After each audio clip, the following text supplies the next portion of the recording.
Mbak kula katur Mas Roro Anjar Sekar. Bekti kula Mas Roro. Ya ndak tampa. Kowe mulya dhisik, aku pengen jagongan wis kangen karo adikku Sari. Hage, nyingkir. Mboten langkung sendika ngestokaken dawuh ayo mak. Yo. Goblok rono yo nyemplung tlaga rono. Nengen nggih. Ngantuk to, malah nyemplung tlaga ora.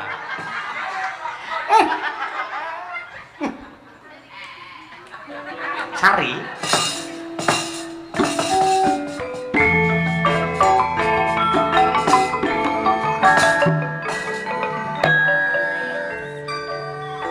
Kanggo Anjar Sekar sampun dangu mboten kondur.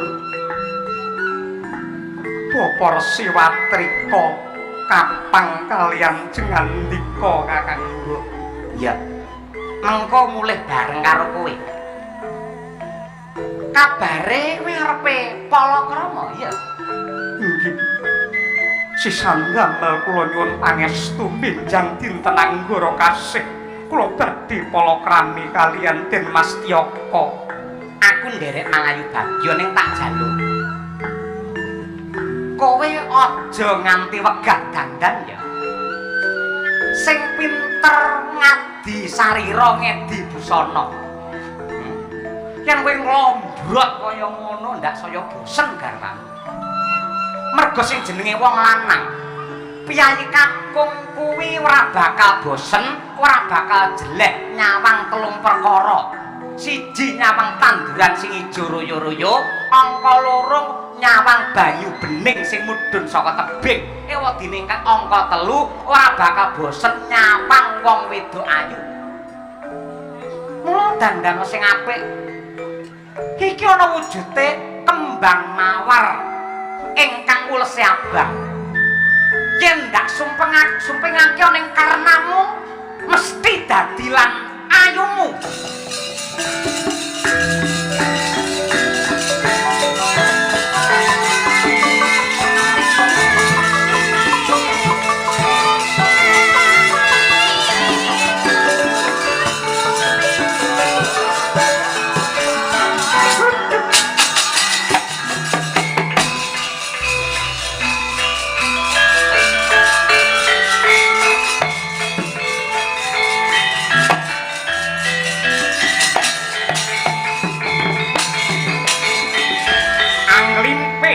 Sang Anjar Sekar hanyumpingake wujude kembang mawar abang ingkang ngemu wawadi sandeprok nggih Anjar Sari. Nalika semono dayane penemban singa brewok wujude Sang Anjar Sari wis beda kelawan wingi muni malah gawe kaget gawe gorai rasa sinten kemawon ingkang hamirsani ilang wujude putri dadi putri duyung.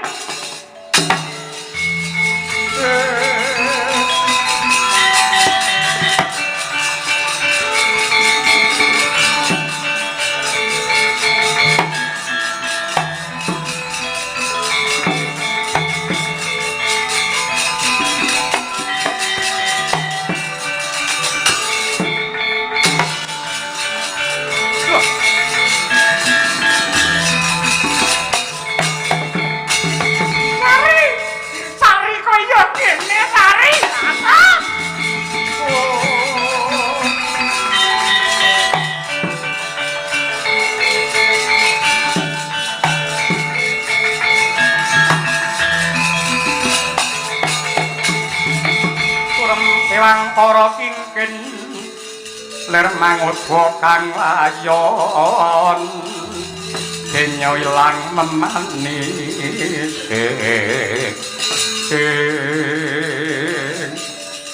aduh kakangku sabar pisan mboten duga mana pilih lampan kula nek kados mekaten. Aku lak wis kandha bapa penemban matrika ya nate paring dawuh Tlaga Sugandika iki medeni parandene iki malah dolan ning kene iki piye? Bapak, anakmu bapak.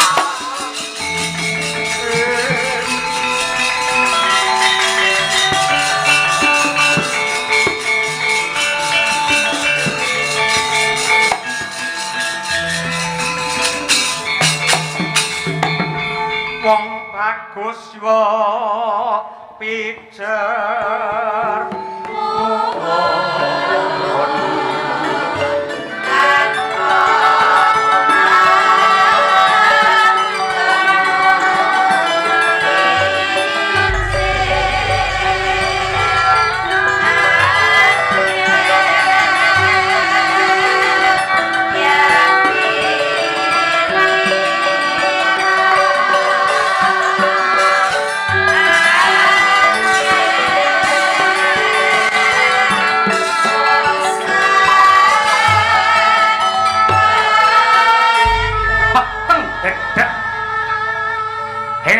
wonten ing Gunung Rewantaka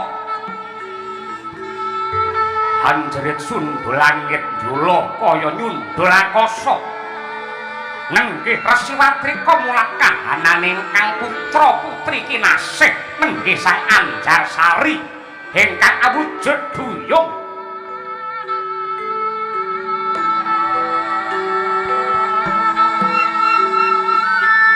ngalumpruk datan darbe karekat kaya linala sanata bebayune sanadyan to megap-megap lan magep-magep mangkono kawijil pangandikane Resiwatrika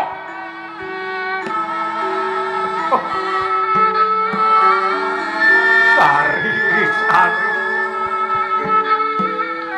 kowe arep rabi ning yo kene wujudmu kaya ngono Tandha. Bapak piye kuwi atiku iki?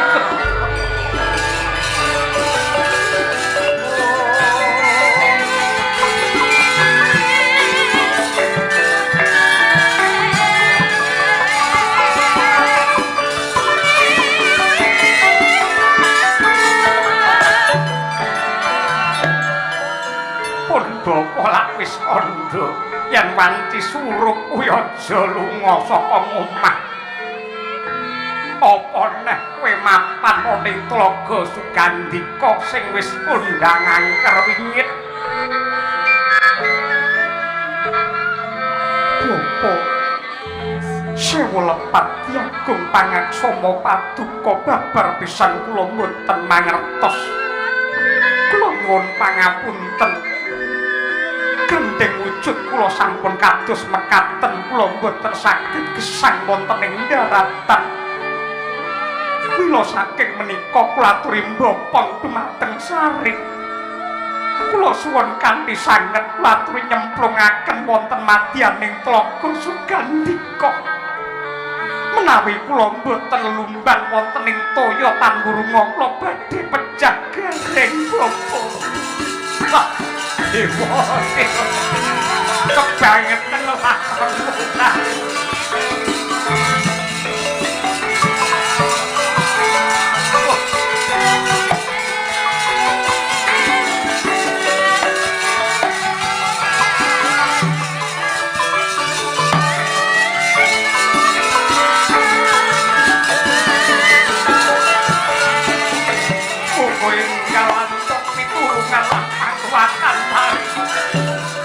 Tari, Anjar tari.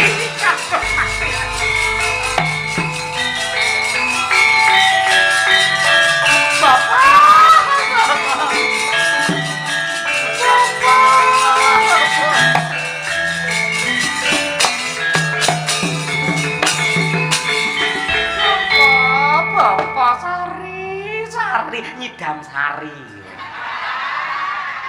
Rasain lo. Sari kebangetan ngangetasi bakal dadi manten lelakonmu kaya ngono.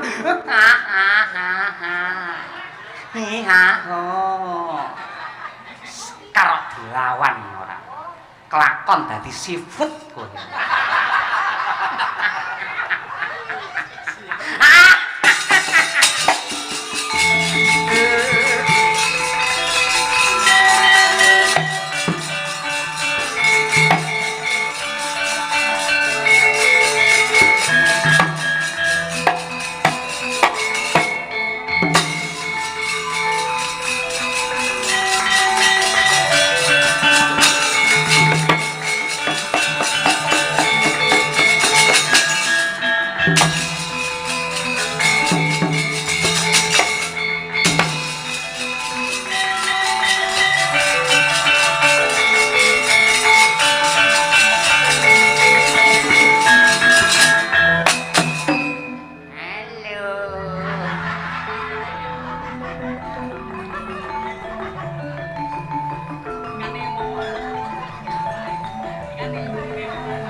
lakon iki ora bakal rampung yen mung ditangisi kaya ngene. Betul. Lajeng gelem ora gelem aku besok dina anggara kasih kudu tetep mantu. Lah nyatane sari wujude kaya ngono mosok ing atase dadi duyung kok arep dadi manten njur maknane kepiye? Mula kang mangkono aku bakal nglironi. Gandeng adimu kaya ngono aku njaluk tulung wakile manten wedok sok kowe.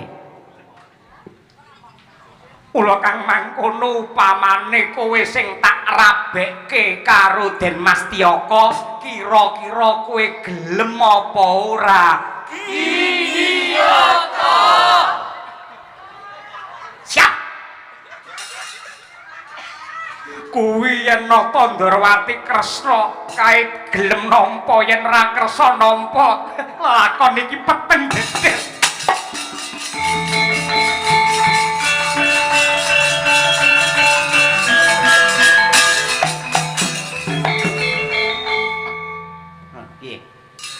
Iki sing dadi manten Sekar Seni Karawitan lho apa ora melek mripate sinden Sriwedari nganti ana sing ganggu gawe karo aku dadi kepruk ngangge sekso apa piye tetep menang Sekar yen karo Sari